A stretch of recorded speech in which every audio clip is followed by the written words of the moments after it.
नमस्कार साथियों, मैं आपका साथी दिनेश बोरा। जिस तरीके से बाड़मेर के लोगों ने हवाई यात्रा का जो सपना देखा था, अब वो सपना शायद अधूरा रह जाएगा कुछ समय के लिए।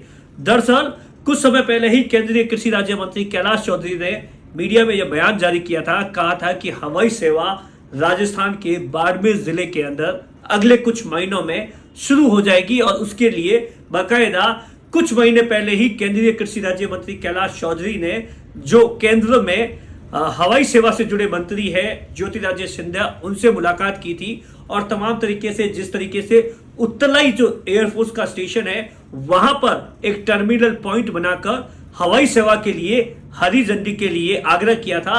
और उसके बाद में तमाम जो कागजी खानापूर्ति थी वो हो गई थी।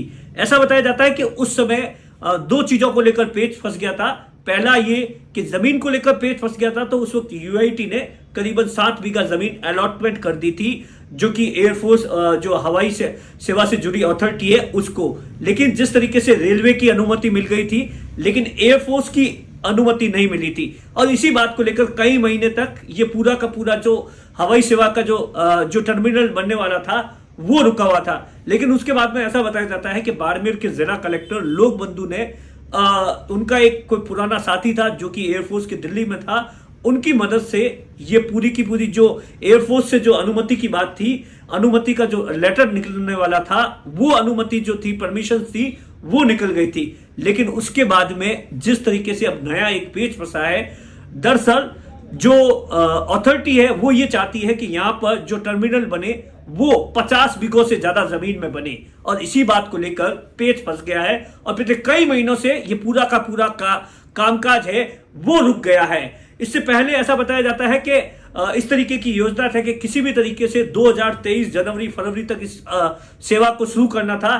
क्यों? वहीं पर टर्मिनल बना जहां पर हवाई सेवा वर्तमान के अंदर जो एयरफोर्स के जो हेलीकॉप्टर्स है, जो रनवे है, वहीं पर इसी तरीके का एक पास में रेलवे स्टेशन के पास में एक टर्मिनल बनना था, जहां पर जो यात्री ठहरने की व्यवस्था, उनके चेकिंग की व्यवस्था, इस तरीके के तमाम इंतजाम करने थे। और उसी के लिए यूआईटी की ओर से 7 बीघा जमीन का अलॉटमेंट किया गया था। लेकिन अब ऐसा बताया जाता है कि जो नया उस वक्त जो जिस अथॉरिटी ने वहां पर पूरा सर्वे किया था वो इस बात के लिए एग्री थी, लेकिन अथॉरिटी के अंदर जो हवाई सेवा की है उसके एक बड़े अफसर चेंज हो गए थे। उसके बाद में वापस रिव्यू किया गया। रिव्यू में इस बात को लेकर पेच फंस गया कि वहां पर जो हवाई सेवा की ओर से, अथॉरिटी की ओर से ये मांगी गई 50 बीघा के आसपास जो जमीन मांगी गई थी वो वहां उपलब्ध नहीं थी। बाड़मेर के प्रशासन की ओर से यह कहा गया है कि आप अभी टर्मिनल स्टार्ट करने के लिए 7 बीघा जमीन पर टेम्परेरी टर्मिनल बनाकर इसका कामकाज स्टार्ट कर दो।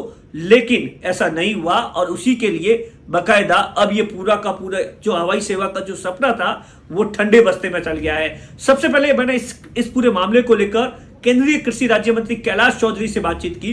केंद्रीय कृषि राज्य मंत्री कैलाश चौधरी ने क्या कुछ कहा वो आप सुनिए, उसके बाद मैं आगे बताता हूं कि किस तरीके से अब आने वाले टाइम में, ये कितने टाइम से 5 सालों से लगातार यहाँ के लोग इस बात को लेकर सपना देख रहे थे।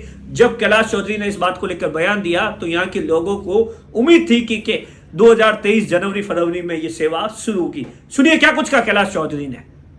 को लेकर आपने ऐसा है कि मैं इसके लिए लगातार राज्य सरकार के संपर्क में हूँ। राज्य सरकार से मैंने कहा है कि जल्दी से जल्दी ज़मीन को अलॉट कर दें ताकि यहाँ पर तुरंत प्रभाव से जो आवागमन की जो सुविधा हो सके, यहाँ पर प्लेन उतर सके और यहाँ पर एक एयरपोर्ट बन सके।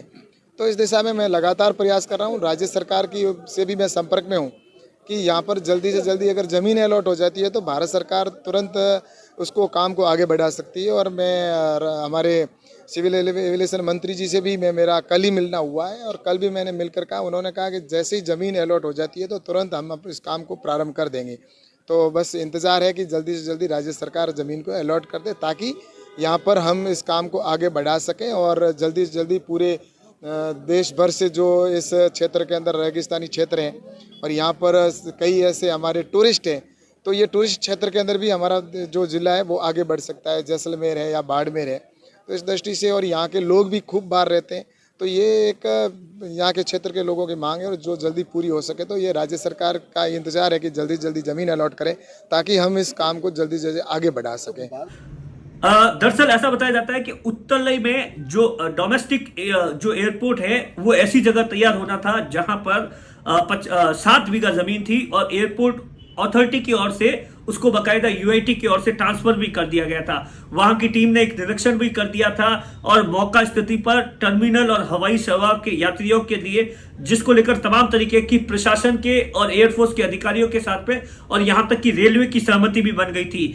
ये जो पूरा था एयरफोर्स और रेलवे लाइन के बीच में करीबन 285 मीटर लंबाई और 62 मीटर चौड़ाई जमीन पर यह पूरा का पूरा आवंटित किया गया था जो जगह थी और इसी पर टर्मिनल बनना था और यहीं पर जो यात्री थे उनके ठहरने की, टिकट की और तमाम तरीके की सुविधाएं थी और एयरफोर्स में एंट्री के लिए 60 मीटर चौड़ा एक गेट लगाया जाने वाला था। लेकिन उसके बाद में जिस तरीके से अब इस पूरे मामले को लेकर पेच फंस गया है, सीधा तौर पर कृषि राज्य मंत्री कैलाश चौधरी का कहना है कि जमीन चाहिए, वो जमीन नहीं मिल रही है। इसी के कारण हम राज्य सरकार से ये अनुरोध करते हैं कि वो जमीन अलॉटमेंट करवाए। दरअसल वहां की जमीन में पेच क्या है ये भी मैं आपको बता देता हूं। वहां जो जमीन है वो 8, 10, 15 बीघा तो सरकारी जमीन है, लेकिन उसके आसपास की जो जमीन है वो खातेदारी जमीन है। तो उसको एक्वायर करने के लिए एक लंबा प्रोसेस होता है। उस प्रोसेस को फॉलो करने में कम से कम 1 से 2 साल लग जाते हैं। इसीलिए अब ये हवाई सेवा है वो पूरी तरीके से ठंडे बस्ते में चली गई है। कैमरे के पीछे अशोक है, मैं आपका साथी दिनेश बोहरा।